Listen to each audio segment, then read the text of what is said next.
జీవన్ మరణమే అన్ని పార్టీలకు పెను సవాలుగా మారిన లోక్సభ ఎన్నికలు. మెజార్టీ స్థానాలు గెలిస్తేనే కాంగ్రెస్ సర్కార్కు సుస్థిరత, ప్రభుత్వం కూలిపోతుందంటూ ఇప్పటికే విపక్షాల ప్రచారం. ఎక్కువ సీట్లలో పాగా వేస్తేనే రాష్ట్రంలో బీజేపీకి భవిష్యత్తు. ప్రధాన ప్రతిపక్ష స్థానంపై కన్నేసిన కమలనాథులు బీఆర్ఎస్ ఉనికి ఉండాలంటే కనీస స్థానంలో గెలవాల్సిందే. అధికారం కోల్పోయాక ఇబ్బందులు గులాబీ పార్టీ అంటూ ఇగో జీవన్ మరణమే అన్ని పార్టీలకు పెను సవాలుగా మారింది లోక్సభ ఎలక్షన్ అని చెప్పి ఈ వార్త సారాంశం. ప్రస్తుతం జరుగుతున్న లోక్సభ ఎన్నికలు రాష్ట్రంలోని అన్ని పార్టీలకు పెను సవాలుగా మారాయి. ఈ ఎన్నికల్లో సాధించే ఫలితాలు రాబోయే రోజుల్లో జరగబోయే రాజకీయ పరిణామాలను నిర్దేశించబోతున్నాయి. కాంగ్రెస్ పార్టీ 5 ఏళ్ల పాటు సుస్థిర పాలన సాగించాలన్నా, బీజేపీ ప్రధాన ప్రతిపక్షంగా ఎదగాలన్నా, బీఆర్ఎస్ తన ఉనికిని కాపాడుకోవాలన్నా ఈ ఎన్నికల ఫలితాలే గీట్రాయిగా మారనున్నాయి.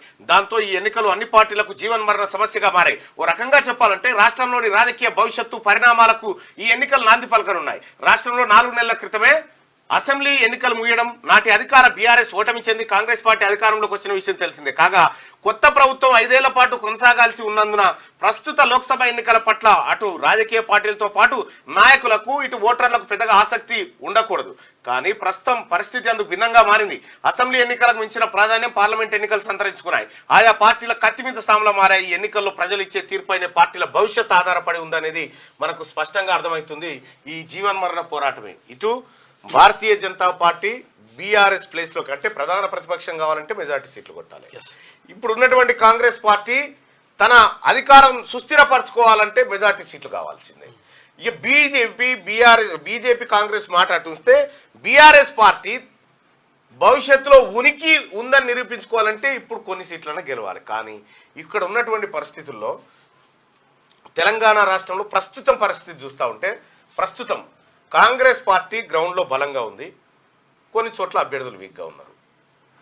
భారతీయ జనతా పార్టీ గ్రౌండ్లో వీక్గా ఉన్నది, కొన్ని చోట్ల అభ్యర్థులు బలంగా ఉన్నారు. ఇక బీఆర్ఎస్ పార్టీ అన్ని చోట్ల డమ్మీలనే పెట్టినట్టు అనిపిస్తా అంతే. అన్ని చోట్ల దాదాపుగా డమ్మీలే కనిపిస్తా ఉన్నారు బీఆర్ఎస్ పార్టీకి సంబంధించి. కేసీఆర్ ఈ ఎన్నికలు ఒక తోఫా కింద, రంజాన్ తోఫా కింద ఇచ్చేటట్టు కొడుతుంది మోడీకి.